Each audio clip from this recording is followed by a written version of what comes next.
Bismillahirrahmanirrahim. Alhamdulillahi Rabbil Alamin. Wassalatu wassalamu ala ashrafil anbiya'i wal mursalin wa ala alihi wa ashabihi ajma'in. Amma ba'du.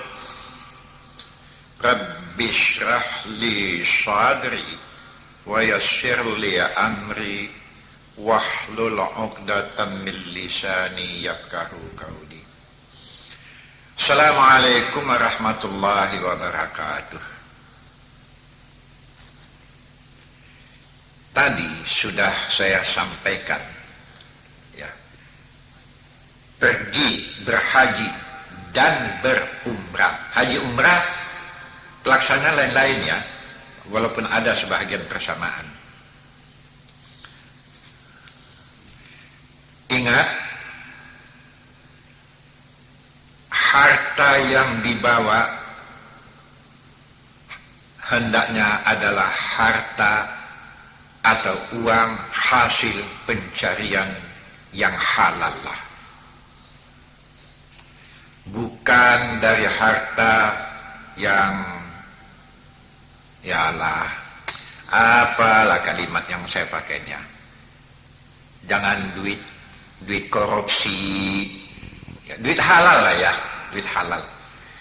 Jangan duit yang berhasil daripada kezaliman ya. Dan ada juga kadang-kadang ya berutang. Kalau tuan-tuan masih ada hutang, selesaikan seluruh hutang-hutang itu, baru berangkat. Ini kadang-kadang berhutang dia dulu, baru berangkat.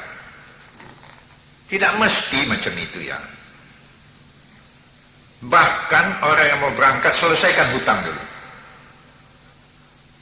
Kemudian nafkah yang kita tinggalkan, entah ada yang menjadi tanggung jawab kita, entah anak yang ditinggalkan, entah siapalah ya, sediakan itu.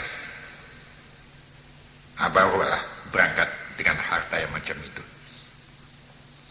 Ya, nafkah yang dikeluarkan seluruhnya itu masuk sadaqatun minas sadaqat. Masuk kategori sedekah ya, segala perbelanjaan itu semua punya nilai. Utang bayar, jangan tidak dibayar.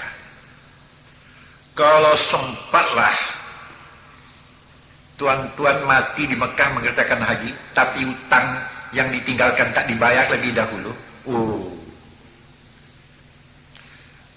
Coba ingat kembali atau dengar kembali persoalan di seberang kematian yang sudah saya berapa film itu sudah ya. Dammatul kabri ya, himpitan kubur.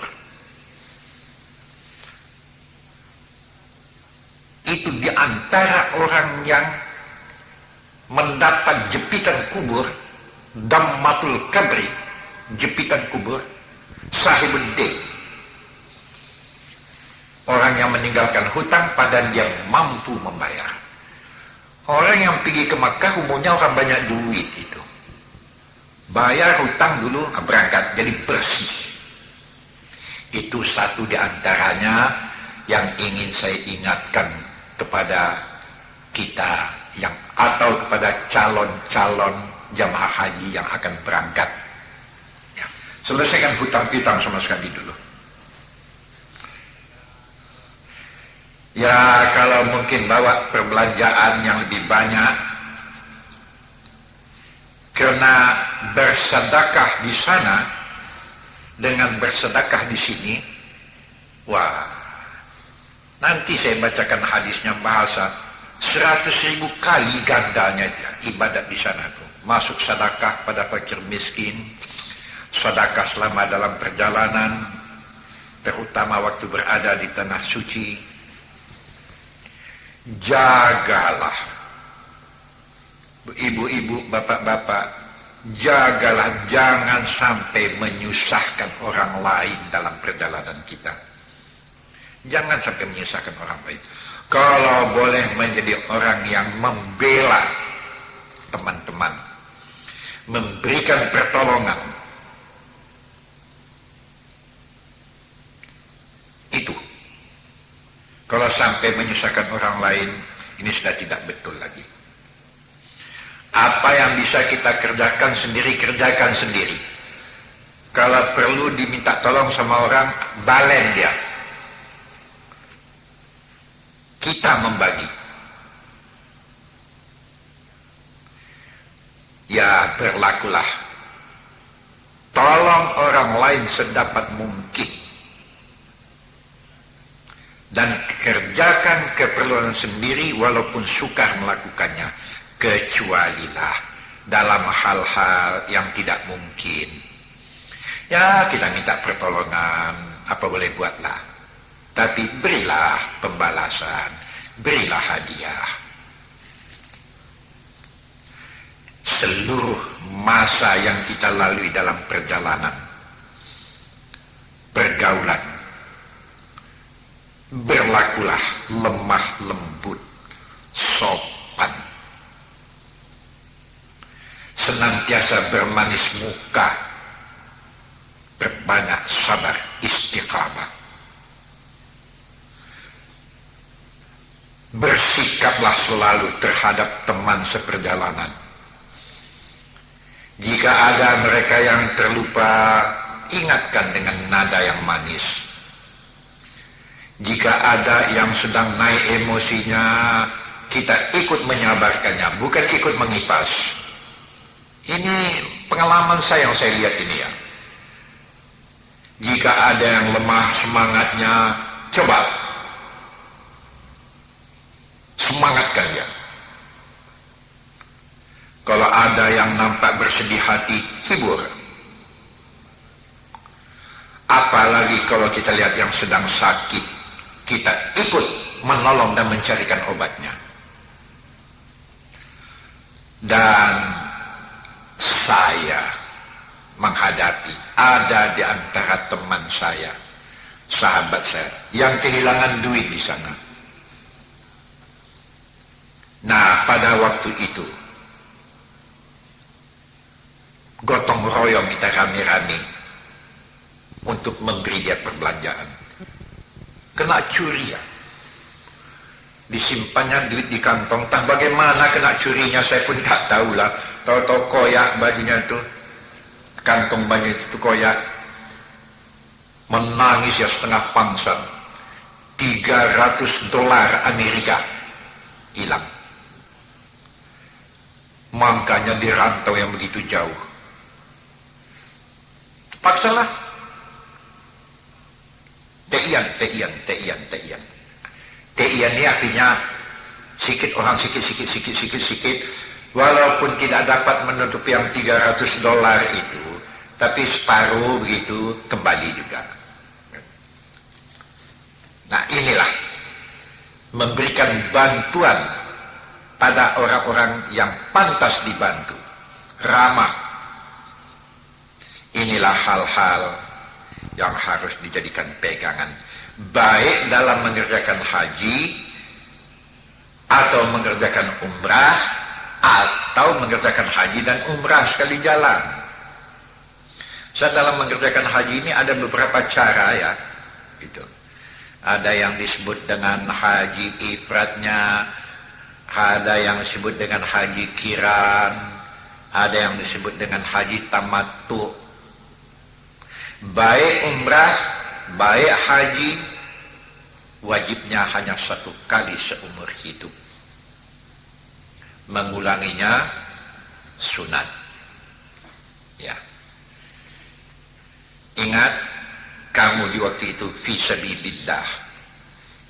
Ini berdasarkan hadis muttafaqun alaih ya.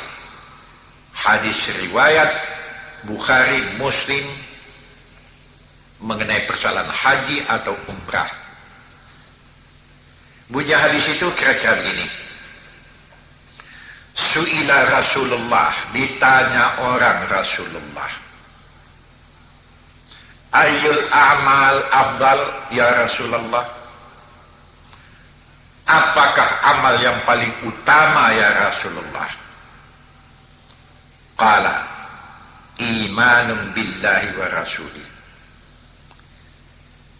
beriman kepada Allah dan Rasulnya. Qila, ditanya lagi, summa madza? Qala summa jihadun fi sabilillah, jihad fi sabilillah. Ditanya lagi, qila summa madza, kemudian apa lagi? Yang terakhir ini jawab Nabi dengan qala summa hajjum mabrur. Beliau mengatakan haji yang mabrur. Hajjam mabrur ya, haji yang mabrur. Nah, untuk memperoleh haji yang mabrur inilah yang ingin saya tuntun. Haji mabrur menempati kedudukan yang utama ya. Tapi dasarnya tentu iman kepada Allah. Tadi ada saya katakan bahasa haji itu merupakan jihad fi sabilillah. Ini juga berasalkan dari hadis Nabi. Hadis ini dari Aisyah yang diriwayatkan juga oleh Bukhari dan Muslim. Apa kata Aisyah? Ya Rasulullah, ala tara al-jihad afdal a'mal, afala tujahid? Qala lakunna afdalul jihad hajjum mabrur. Ya Rasulullah, menurut keterangan engkau ya Rasulullah, jihad itu adalah amal yang paling utama. Kenapa kami tidak dibenarkan ikut berjihad? Jawab Rasul, bagi kalian jihad yang lebih utama ialah haji yang mabrur. Nah, ini alasan mengatakan haji itu masuk jihad, terlebih-lebih bagi wanita ya. Ini apa yang diucapkan oleh Aisyah. Bahkan pada hadis yang lain juga dikatakan bahasa pernah Aisyah mengatakan, boleh kami ikut perang fi sabilillah ya Rasulullah, jihad? Rasul menjawab, bagi kalian ada jihad yang lebih baik, ada jihad yang lebih utama, haji mabrur. Setelah Aisyah mendengar sabda ini, maka Aisyah mengatakan, saya tidak pernah lagi meninggalkan ibadah haji. Nah, inilah persoalan-persoalan yang harus dihayati. Kalau haji itu dapat terlaksana dengan baik, betul-betul ini serupa kedudukannya dengan jihad fi sabilillah. Mati dalam mengerjakan haji, mati fi sabilillah, masuk dalam kategori yang diserupakan dengan mujahidin itu ya. Tapi ialah pula syarat diantaranya yang kita jumpai di dalam hadis Nabi ada 3 diantaranya. Ini juga diriwayatkan oleh Bukhari Muslim. Ya. Di situ dikatakan man hajjal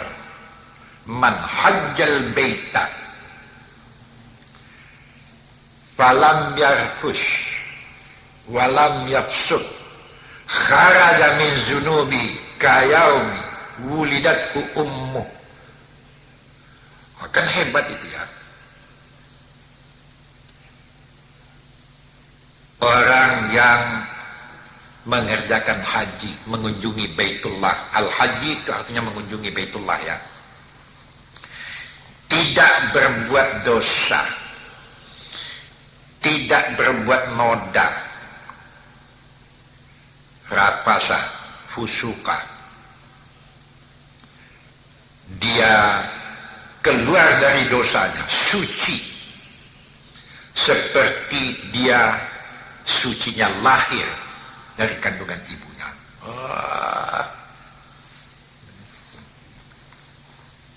Patutlah ya orang yang menghayati soal ini. Kalau bisa tiap tahun ke Mekah, di samping itu kalau bisa berumrah. Haji lain ya, umrah lain.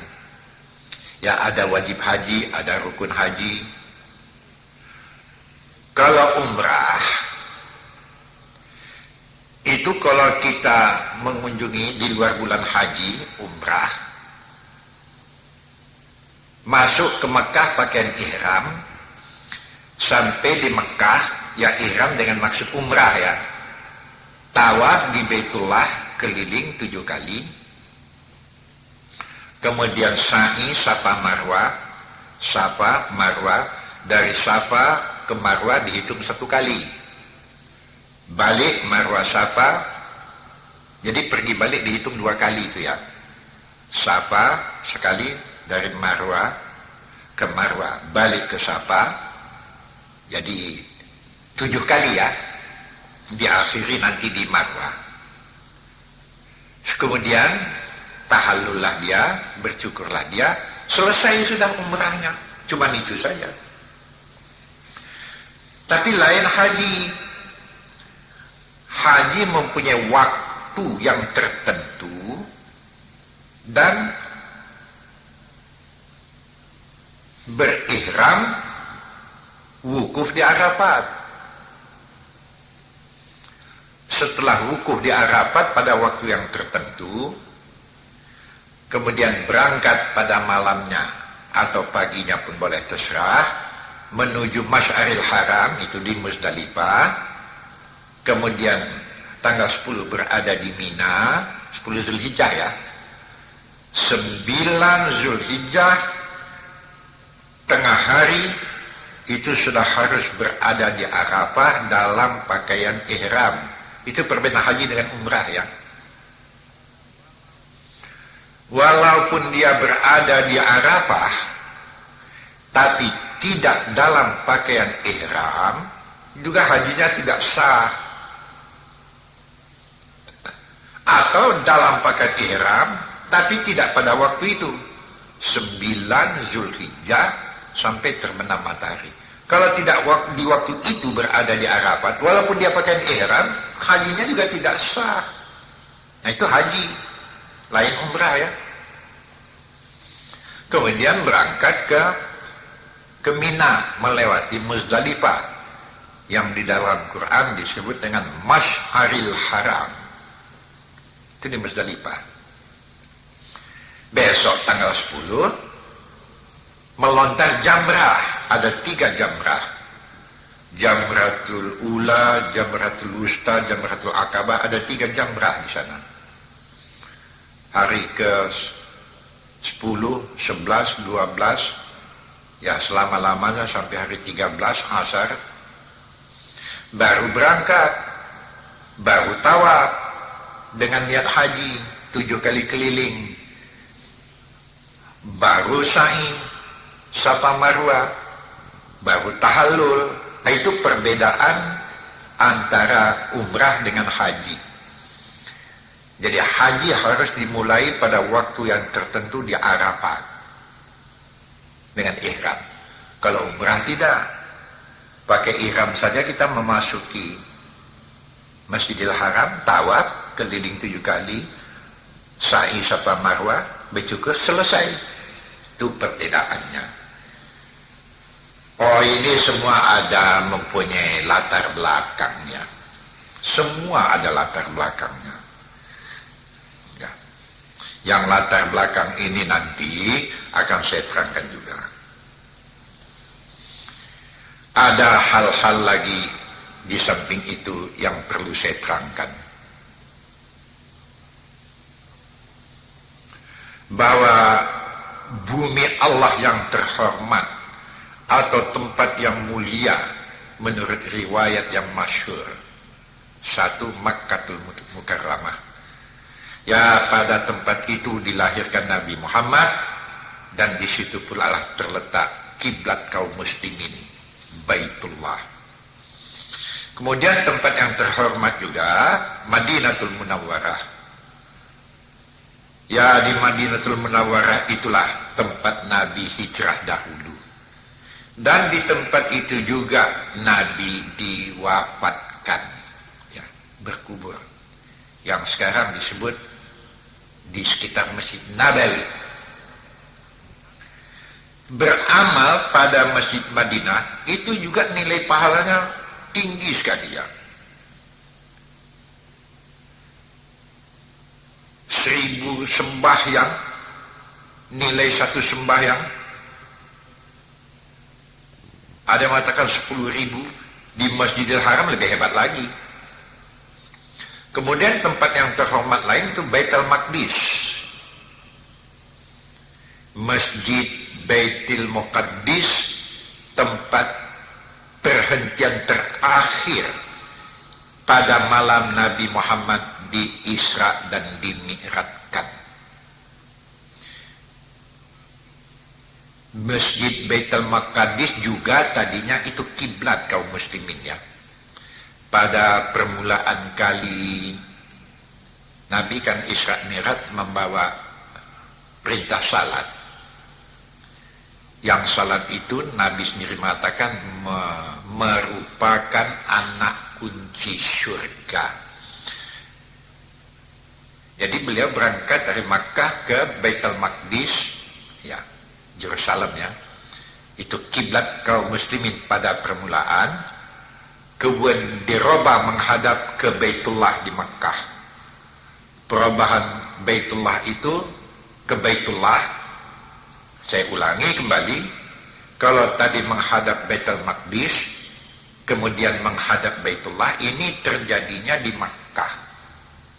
Di tempat itu ada satu masjid dinamakan dengan Masjid Qiblatain namanya. Jadi orang yang ke Makkah banyak juga berkunjung ya ke Masjid Qiblatain, di mana tempat berubahnya kiblat kaum muslimin. Ya.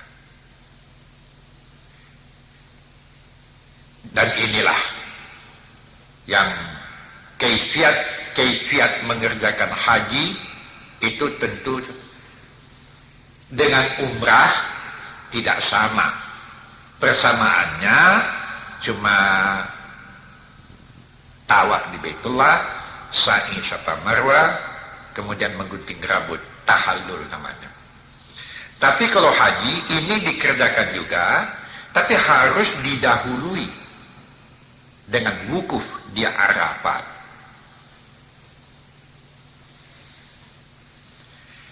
Saya ingin membawakan beberapa hal-hal dan beberapa dalil-dalil yang konkret mengenai persoalan-persoalan haji ini, ya, yang tadi sebahagian sudah saya sampaikan kepada kita semua.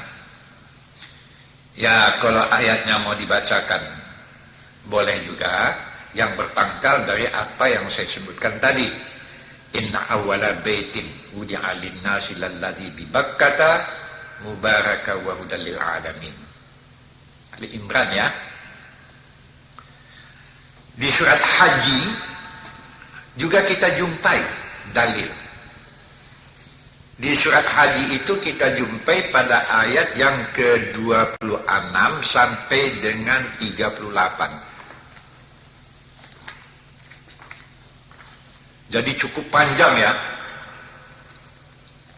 Di situ juga dijelaskan mengenai persoalan-persoalan mengenai haji, termasuklah Masyaril Haramnya, ya, dan termasuk juga di situ hal-hal pokok, ya, mengenai persoalan haji.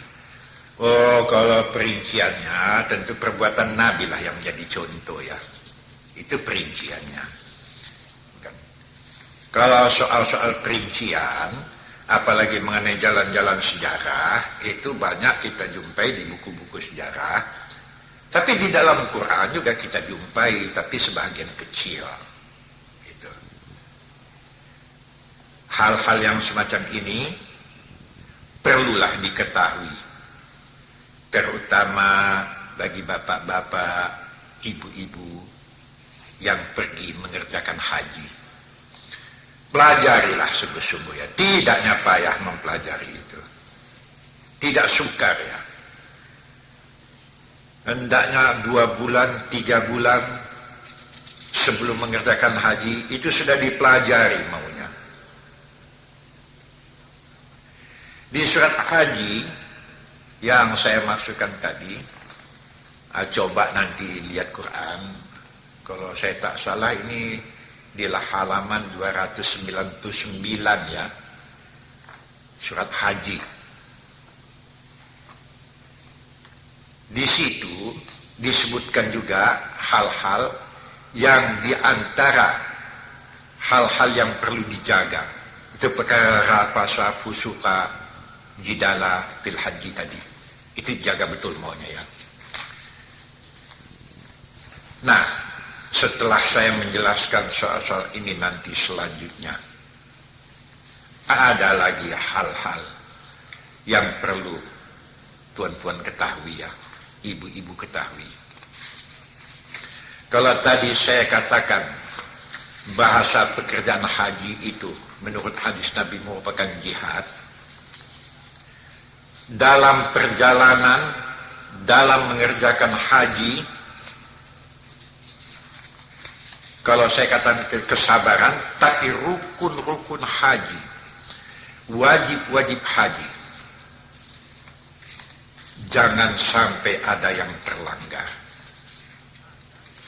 Ada yang terlanggar, hanya wajib kena dam, tapi kalau rukun haji yang terlanggar, itu akibatnya bukan dam, batal haji. Jadi rukun-rukun haji ini dijaga dengan baik, tapi walaupun rukun haji dijaga dengan baik, tapi kalau kesabaran tidak ada, juga nanti kena. Rugi tak tentu juga nanti. Allah itu maka selalu saya katakan, pada saat akan berangkat, ambillah wudu, mau berangkat ya. Pada waktu akan berangkat, sembahyang 2 rakaat. Doa di waktu itu pendek saja. Selain daripada mohon kepada Allah agar diberikan Allah kesabaran, yang kedua, mohon kepada Allah agar haji dapat diterima oleh Allah.